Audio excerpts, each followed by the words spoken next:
house sat at the edge of a quiet street, the kind where neighbors knew each other by sight but never by story. It was early spring, and the air carried the faint smell of wet earth, as if the ground itself was holding its breath. Inside, the rooms were neat, almost painfully so, each surface polished and in its place, a testament to the care of someone who took pride in keeping life in order. The living room, with its pale curtains filtering the late afternoon sun, felt warm, familiar, and almost comforting. But beneath that calm, the house carried an undercurrent of tension, a subtle stiffness in the air that visitors could feel without knowing why. The people in this house led lives that appeared ordinary, the kind of normal that outsiders would envy. There was a woman who moved with quiet determination, her hands never idle, as she attended to her family and their needs. She carried herself with a softness that masked an inner strength, the kind of resilience that comes from years of navigating delicate balances between love and duty, hope and disappointment. Her husband, on the other hand, was a man of habit and quiet ambition, the kind who measured the world in routines and expectations. He was polite, even charming, but there were moments when his patience thinned, and a flicker of something darker would appear in his eyes. The family's dynamics were not as simple as they seemed. There was a mother-in-law, frail and often ill, whose presence dominated much of the household rhythm. She required constant care, her illness unpredictable, leaving the woman caught between exhaustion and obligation. The tension between loyalty and resentment was already simmering quietly. Outside the home, life went on with the ordinary noise of the city, traffic, children playing, neighbors chatting. But inside, the house was its own world, ruled by unspoken expectations. The woman's sacrifices went unnoticed more often than not, her quiet labor mistaken for ordinary duty, while subtle demands from the husband and his mother chipped away at her sense of self. Even in the seemingly calm domestic routine, small cracks were showing. Arguments over trivial things, silences that stretched too long, small manipulations that went unnoticed by anyone but the one enduring them. There was a sense of control, carefully wielded, that made the woman doubt herself even as she gave everything to keep the household running. Friends and family visiting would see smiles and laughter, the kind that hides tension behind polite conversation, unaware of the mental toll of constant caretaking and subtle undermining. Yet beneath this ordinary life, there were signs of something else, a tension that felt like the calm before a storm, a shadow stretching across the warm light of their everyday existence. At night, when the household fell quiet, the woman would often sit by the window, staring at the flickering in the distance, wondering if her life was always meant to be this way, defined by the needs and demands of others. Her husband would retreat to his study, leaving her to the quiet hum of the refrigerator and the occasional cough of his mother in the next room. She thought about fairness, about how love sometimes feels like duty, and duty sometimes feels like imprisonment. No argument could capture the subtle power struggles, how people manipulate affection, the quiet ways in which control asserts itself in everyday life. As the days passed, small incidents hinted that this fragile balance was ready to break. Misunderstandings, cold glances, whispered complaints, and the ever-present expectation that she would put everyone else first were all threads in a web tightening around her. The woman had no idea that the course of her life was about to shift in ways she could not have imagined, that the very people she served loyally would soon betray her trust, underestimating the one thing she did not know, an inheritance hidden in plain sight, a will that would turn everything upside down. The street outside remained indifferent, the neighbors unaware of the storm brewing behind those walls, the ordinary hum of life continuing as though nothing would ever change. But inside, in the quiet corners of the home, the air was heavy with anticipation, the kind that creeps in silently, unnoticed until it overwhelms you. The stage was set, every player in place, the normal life they all clung to hanging by threads, ready to unravel in ways that would expose the depths of greed, the fragility of trust, and the unexpected turns that life can take when hidden truths finally emerge. Days turned into weeks, and the quiet, orderly life in the house began to fray. The woman worked tirelessly, moving from one task to another, always tending to her husband's mother, who seemed to grow weaker by the day. Every meal she prepared, every errand she ran, was met with a mix of gratitude and criticism. Small remarks from her husband began to sting more than they should, comments about her cooking, her patience, the way she managed the house. At first, she brushed them off, convincing herself it was the stress of his mother's illness. But the barbs started to come faster, sharper, leaving invisible bruises on her self-esteem. It was in these moments that tension first showed itself in ways she could not ignore. Her husband, normally composed, would sometimes linger on her mistakes, bringing them up in ways that felt deliberate, calculated. The woman noticed the pattern. It wasn't just about carelessness or fatigue, it was about control. He wanted to dominate every decision, from how she cooked to how she spoke, as though proving that nothing she did could ever match the expectations in his mind. His mother, for her part, watched quietly from her chair, offering faint smiles or thinly veiled frowns, a subtle encouragement of the power struggle that simmered around her. The small household tensions were mirrored in the larger pressures of life outside the walls. The husband had recently taken on a demanding project at work, and the strain showed in his impatience at home. Friends and relatives dropped by occasionally, and the woman felt the sting of comparison. Other women who seemed to have lives that balanced family and career with ease, whose husbands appreciated their efforts rather than scrutinizing them. Social media and gossip only amplified these feelings of inadequacy, making her sacrifices feel invisible, unacknowledged.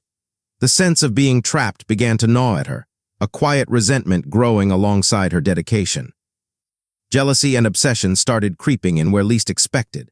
The husband grew increasingly sensitive about her interactions with his colleagues, questioning the time she spent helping neighbors or talking to family members. He framed it as concern, but it felt like surveillance. Meanwhile, the mother-in-law's illness created a strange triangle of attention and control. The woman's care made her indispensable, but it also painted a target on her back. Every small mistake was amplified. Every moment of fatigue is interpreted as negligence.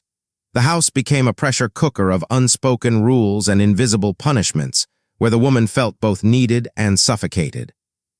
Hidden agendas surfaced quietly, threading their way through the household. The mother-in-law, despite her frailty, had strong opinions about money and inheritance, often dropping comments that suggested she knew the woman's sacrifices went beyond ordinary duty.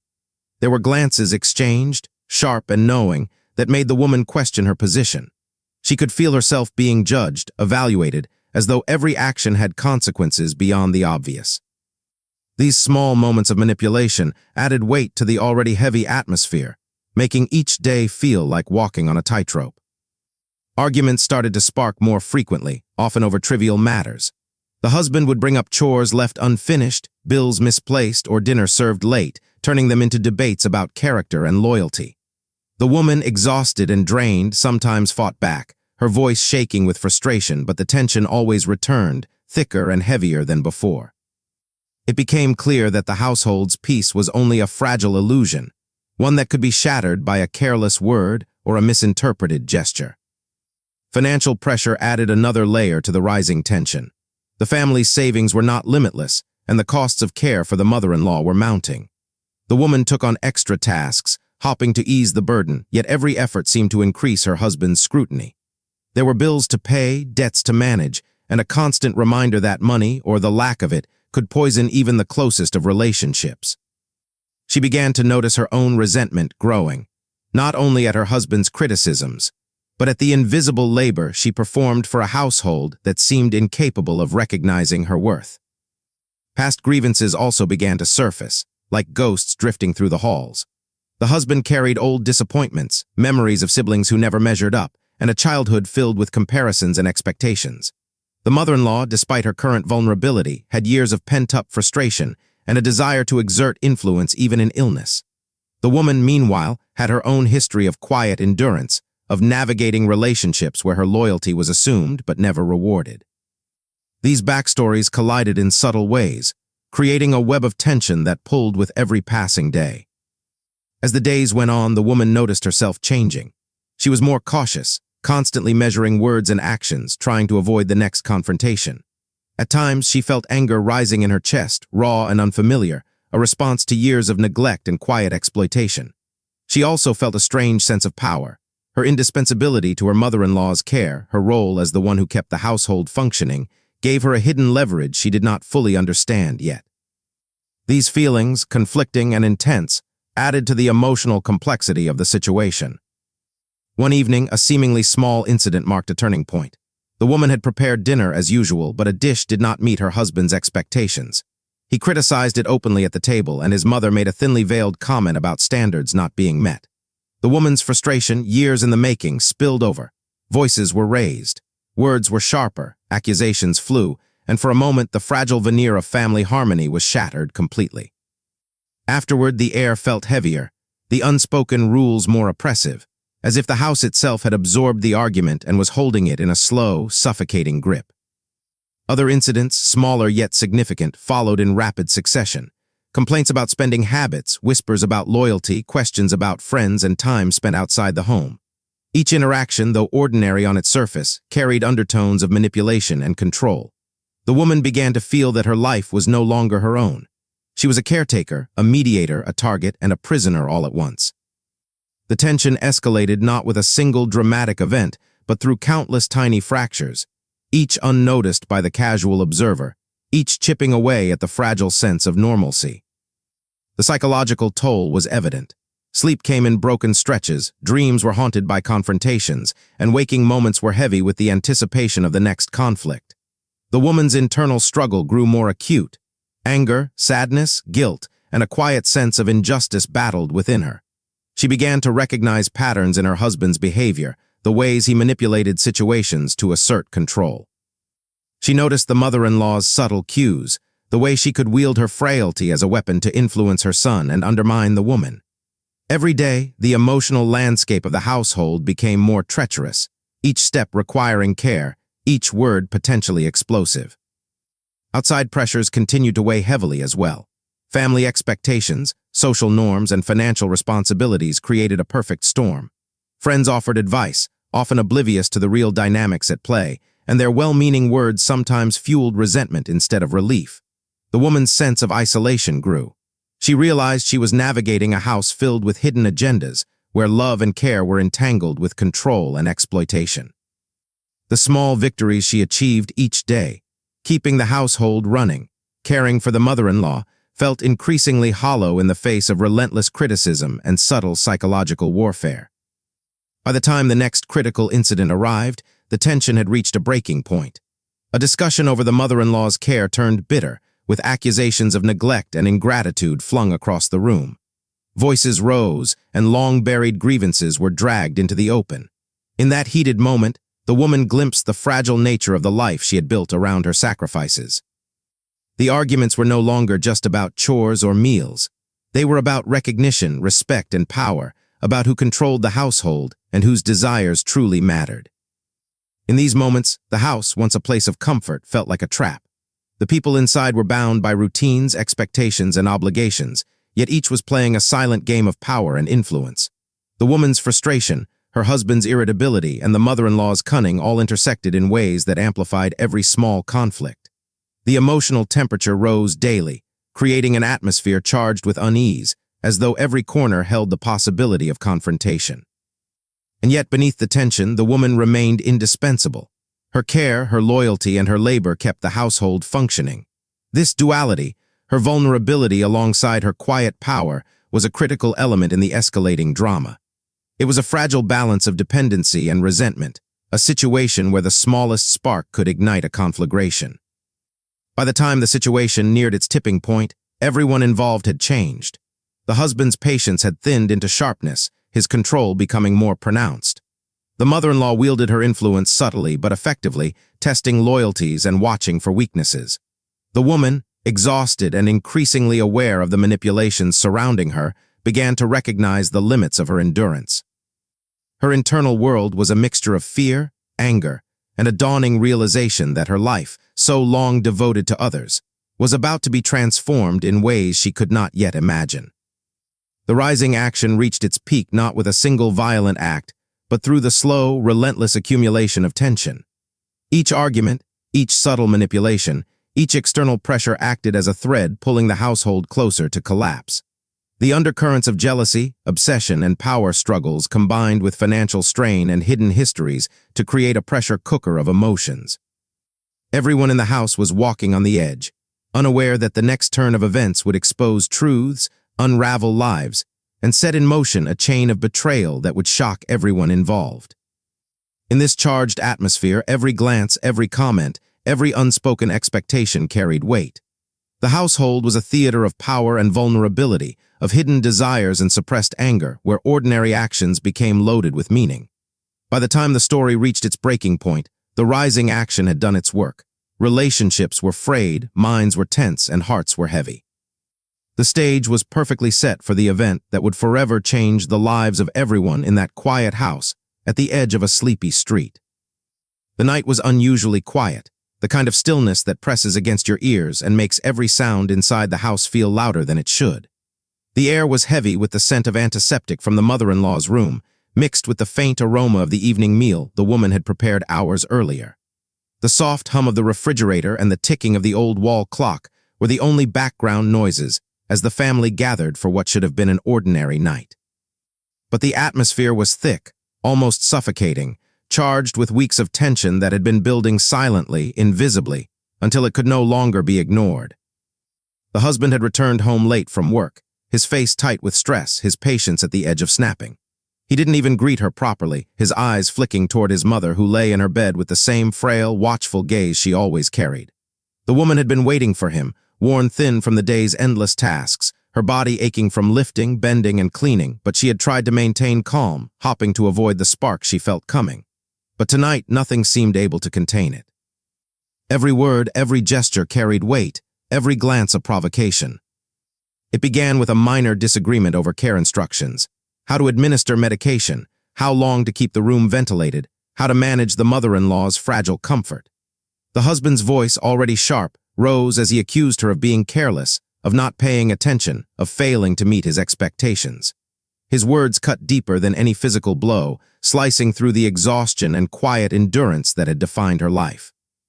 The woman tried to respond calmly, but the fury she had held back for weeks bubbled to the surface. Her voice trembled with anger and disbelief, and suddenly the room was alive with confrontation, emotions raw and unfiltered.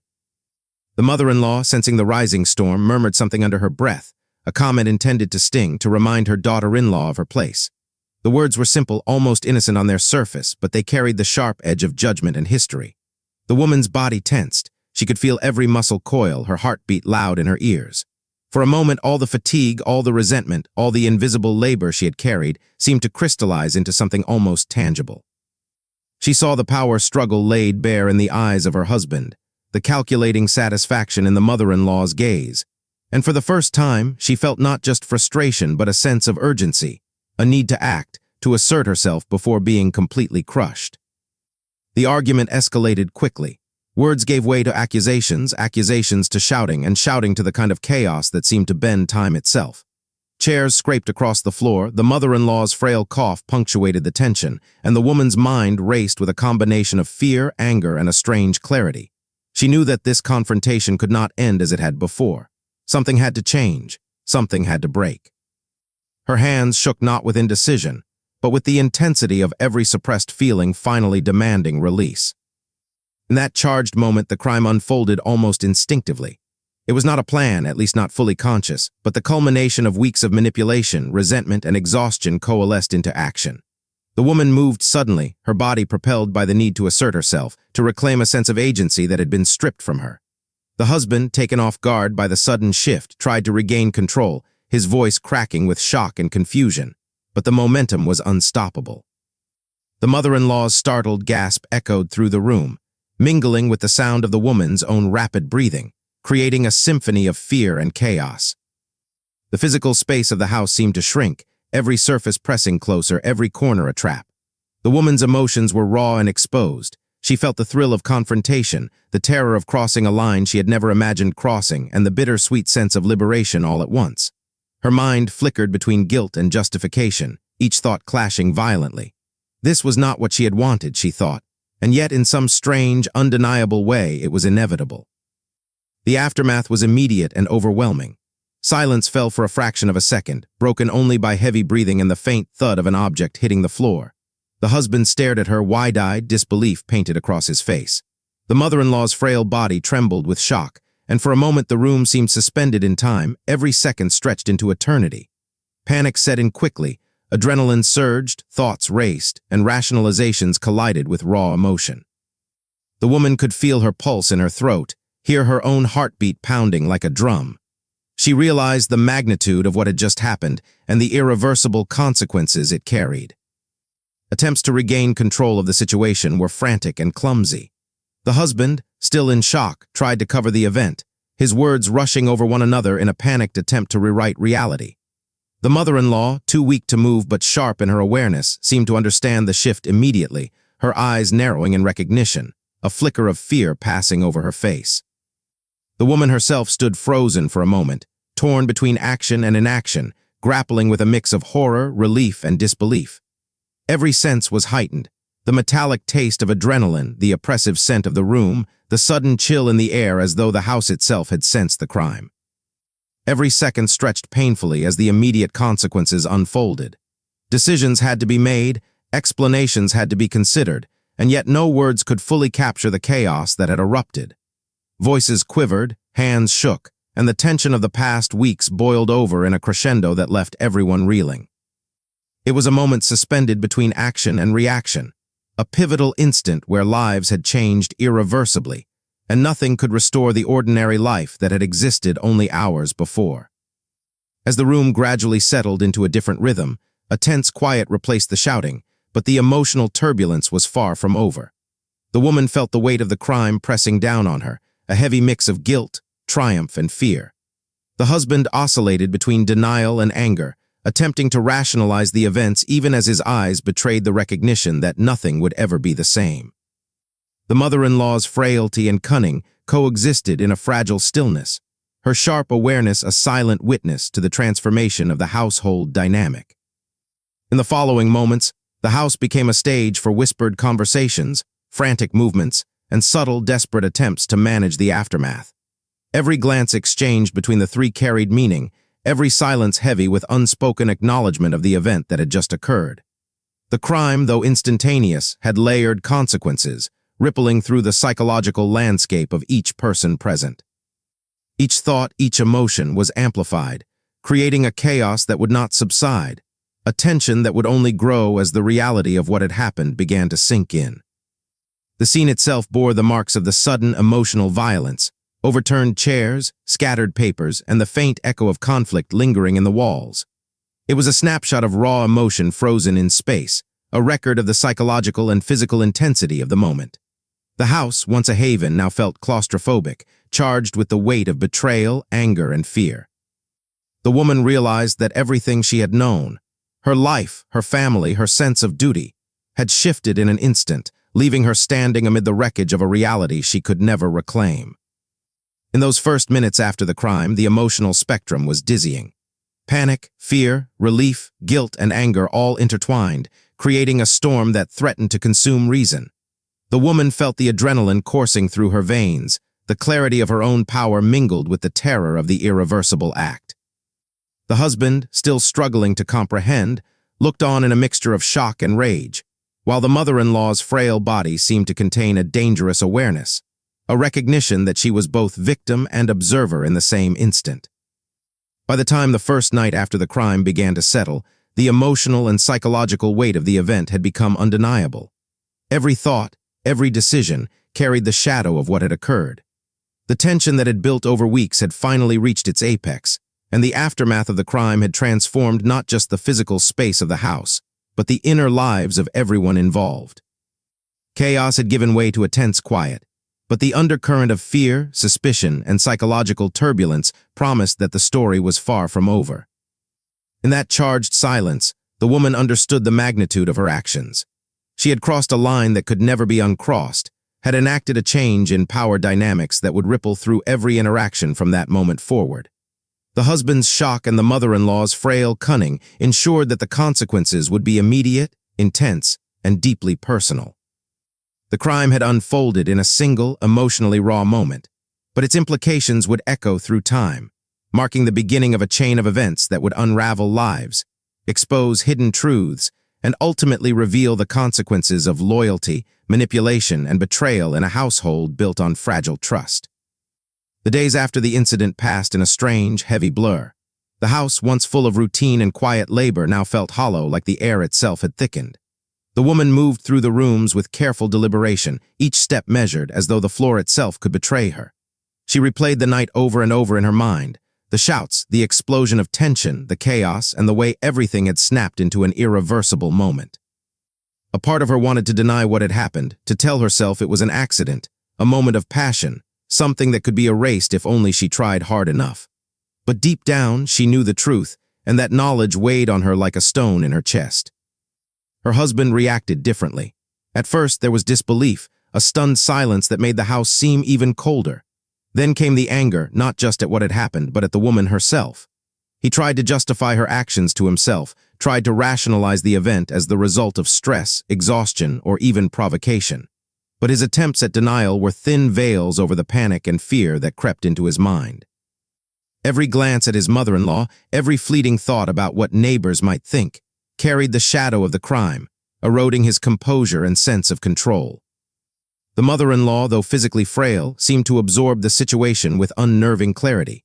She did not speak much, but her eyes held sharp recognition, a knowledge that unsettled everyone in the house. Her frailty became a kind of power. In the aftermath, every comment she made, every subtle movement, reminded the others of the delicate balance they had shattered. She seemed to understand the dynamics had shifted in ways none of them fully controlled, and that awareness added a quiet but persistent tension to every interaction. Friends and relatives began to notice the change. Where there had once been polite conversation and smiles, there was now awkward silences, subtle questions, and uneasy glances. Invitations were declined, visits became infrequent, and the woman realized that the ripples of the night's chaos extended far beyond the walls of the home. Some offered support, hesitant and tentative, while others whispered about what must have happened, their curiosity tainted with judgment. The household's reputation, carefully maintained for years, began to fracture under the weight of rumor and speculation. Within the woman herself, the psychological toll was immense. Sleep became fitful, haunted by shadows of the past week and the vivid replay of the night's events.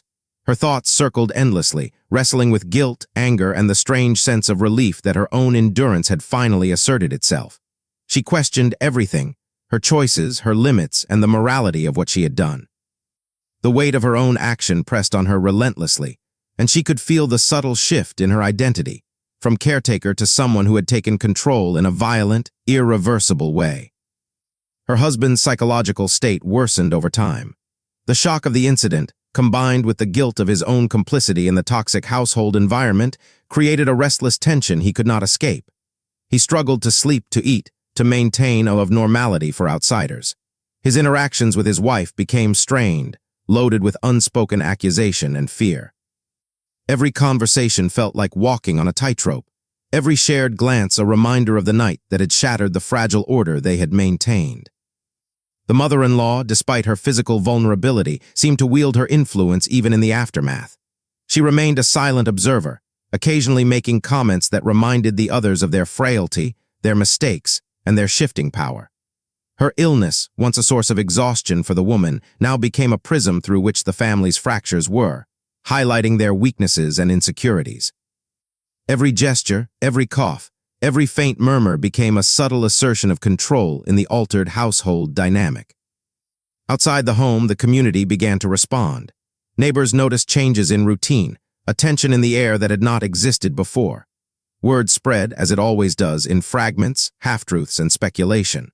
The woman, once seen as selfless and dutiful, became a figure of fascination, a woman who had apparently crossed a line that none had imagined she would. Her husband, previously admired for his composure and success, faced a more complicated reputation, caught between sympathy and judgment. Public perception, always a delicate balance, shifted quickly, influenced as much by rumor as by fact. Media coverage, where it existed, amplified the narrative, focusing on the sensational aspects of the household drama.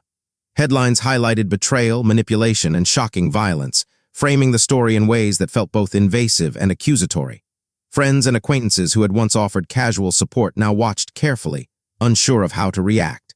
The woman found herself navigating a new reality, one where every movement and every word could be interpreted through the lens of the incident. Social expectations, once distant and abstract, now pressed down on her in tangible, suffocating ways.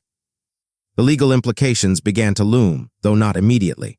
Authorities asked questions, visited the house, and documented the event, even as the household struggled to maintain some semblance of daily life.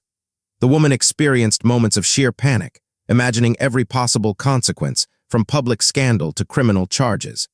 Her husband vacillated between fear and anger, trying to anticipate legal strategies while managing the volatile emotions within the home. The mother-in-law, aware of the law but confident in her own power, seemed almost detached, watching as the world outside began to close in. Within the family, emotional bonds were strained to the breaking point. Trust, once assumed, was now fragile and conditional. Conversations were tense, silences heavy with unspoken acknowledgement of the night's events. The woman felt isolated, even when her husband or mother-in-law was present, as if the act had created an invisible barrier that could not be crossed. The emotional fallout extended to her own self-perception. Her identity as a caretaker, once central to her sense of purpose, now complicated by the knowledge that she had acted violently, even if provoked. The community's response added another layer of pressure. Neighbors, once cordial, now watched from a distance, their curiosity thinly veiled as concern or judgment. Some offered cautious sympathy, others whispered in hushed tones, spreading interpretations of the incident that varied wildly from reality. The woman felt the weight of eyes on her constantly, an invisible audience she could not escape. Even friends who remained loyal seemed different, their interactions tinged with caution, their smiles carrying an edge of worry. Psychologically, the household was transformed. The woman grappled with an intense combination of guilt and justification, anger and relief, shame and defiance. Her husband struggled with fear, denial, and the dawning realization that the life they had built, carefully curated and controlled, had been irrevocably altered. The mother-in-law, though weak, continued to exert subtle influence, reminding everyone that power is not always measured by physical strength, but by knowledge, awareness, and the ability to shape perception. The incident also forced reflection on morality, loyalty, and human behavior. The woman confronted her own thresholds for endurance, her capacity for both care and violence, and the limits of patience in the face of constant manipulation. The husband faced questions about responsibility, accountability, and the consequences of ignoring tensions until they reached a breaking point. The mother-in-law's behavior highlighted the complexities of influence, how even vulnerability can be weaponized, and the ethical ambiguity present in everyday family dynamics. As the days stretched into weeks, the household attempted to return to some form of routine, but the quiet was always haunted by what had happened. Every action, every conversation, carried the weight of the crime. Public perception continued to shift, friends and neighbors adjusted their interactions, and the legal system loomed as a subtle but persistent presence. The woman, navigating her own emotional recovery, began to understand that the consequences were not limited to the night itself. They were woven into every aspect of her life, altering relationships, shaping reputation, and forcing a reckoning with the psychological, emotional, and moral dimensions of her actions. By the time the initial shock had faded, the falling action had revealed its full scope. The household was fractured, reputations were tarnished, and the emotional toll was profound. Every member of the family carried scars, some visible, some internal, that would shape their choices and interactions for years to come. The ripple effects extended beyond the walls of the home, touching neighbors, friends, and the wider community. The crime had ended, but the aftermath had just begun, unfolding slowly, inexorably, as everyone involved confronted the consequences of the night when tension exploded into irreversible action. Time, as it always does, continued its steady march, indifferent to the lives that had been irrevocably altered within the walls of that quiet house. The woman, once consumed by duty and invisible labor, now moved through a world that viewed her differently. The immediate aftermath of the crime had settled into routine, but her life had changed in ways no amount of domestic care or endurance could ever repair. She was no longer just the caretaker. She was the woman who had crossed a line that few could understand, whose actions had shattered expectations, reputations, and the delicate balance of family loyalty. Legally, the outcome was complicated. Investigations revealed the long-standing tensions, the relentless pressure she had endured, and the circumstances that had precipitated the crime.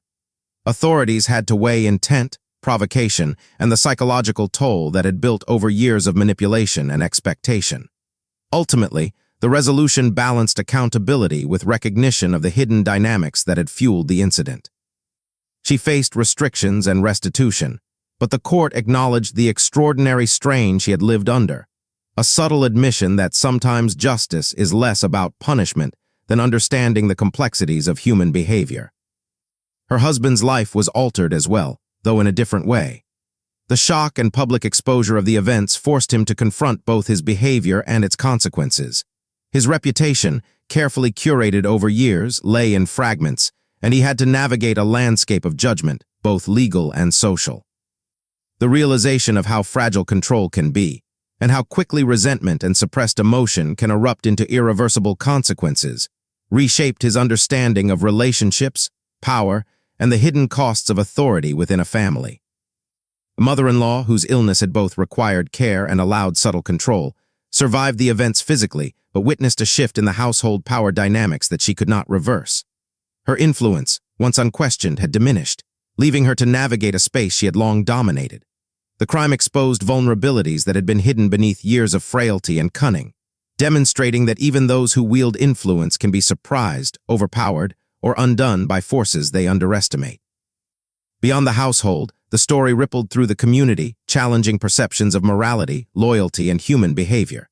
Neighbors, friends, and acquaintances grappled with conflicting feelings: sympathy for the woman's endurance, shock at the violence of the act, and curiosity about the hidden tensions that had driven such drastic action. Public discussion extended beyond mere gossip, touching on societal norms regarding caregiving, gender roles, and the often invisible labor performed in homes. People began to question assumptions about ordinary family life, realizing that appearances can hide struggles, resentments, and ethical dilemmas that accumulate quietly over the years. The broader societal impact was equally profound. The case highlighted the pressures women often face in caregiving roles, the emotional labor that frequently goes unacknowledged, and how societal expectations can exacerbate tensions. It provoked conversations about the legal system's ability to account for psychological strain, the moral ambiguity of actions taken under extreme pressure, and the need to recognize the human costs behind statistics and headlines. The story forced observers to consider how social norms can contribute to unseen stress, and how the balance between duty and self-preservation is a delicate, often perilous line. In the aftermath, all three key figures were forced to reflect on the ethical dimensions of their lives. The woman contemplated the morality of her actions, understanding both the justification born of years of subjugation and the gravity of the moment that crossed all boundaries. Her husband confronted the consequences of control and neglect, realizing that authority without empathy can fracture even the most stable relationships. The mother-in-law, for all her knowledge and cunning, had to accept the limits of influence, acknowledging that power is never absolute and can be disrupted by circumstances and human emotion. The narrative also underscored fundamental truths about human behavior. People are shaped by their experiences, their relationships, and the pressures they face, and those factors can accumulate into moments of intense, unpredictable action. Power dynamics, suppressed emotion, jealousy, and manipulation can quietly grow, creating pressures that erupt when least expected. The story illuminated the interplay between morality and survival, demonstrating that ethical boundaries are often tested in real life not by grandiose decisions, but by the accumulation of small, persistent strains. As months passed, the household slowly rebuilt a semblance of normalcy, though the past could never be fully erased. Relationships remained fragile, trust was cautiously reestablished, and every interaction carried the shadow of the incident. The woman, though legally and socially navigating the aftermath, emerged with a clearer understanding of her own boundaries, resilience, and capacity for both care and decisive action. The husband faced his own reckoning, learning the painful lesson that control without empathy invites chaos. The mother-in-law adjusted to a reality where influence could not guarantee outcomes, forced to reckon with the vulnerabilities she had long ignored. The story ultimately serves as a reflection on justice, morality, and the intricate web of human relationships. Justice, in its formal sense, had been meted out through legal channels, but the deeper reckoning occurred in the hearts and minds of those involved. Morality, never simple or absolute, revealed itself in shades of gray, shaped by experience, endurance, and the human need for agency.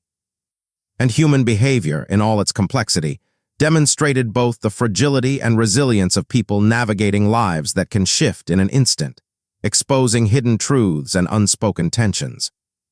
In the end, the crime left behind lessons more profound than legal consequences. It revealed the power of recognition, the importance of empathy, and the dangers of underestimating the silent pressures that govern daily life. It forced a community to confront uncomfortable realities about the hidden struggles within ordinary households and sparked conversations about the ethical, social, and psychological dimensions of family life. And for those directly involved, it transformed their lives irrevocably, leaving scars, insights, and a deeper understanding of the human capacity for endurance, conflict, and ultimately, change. The house, once a backdrop for quiet routines and subtle power plays, now stands as a reminder of the fragility of order and the intensity of human emotion. The people within it are altered, their perspectives forever shifted, yet they continue to navigate the complex intersection of love, duty, morality, and self-preservation. The story closes not with resolution in the traditional sense, but with contemplation, a sober acknowledgement that life, like human behavior itself, is rarely simple, and that the boundaries between victim, perpetrator, and survivor are often intertwined in ways that defy easy judgment.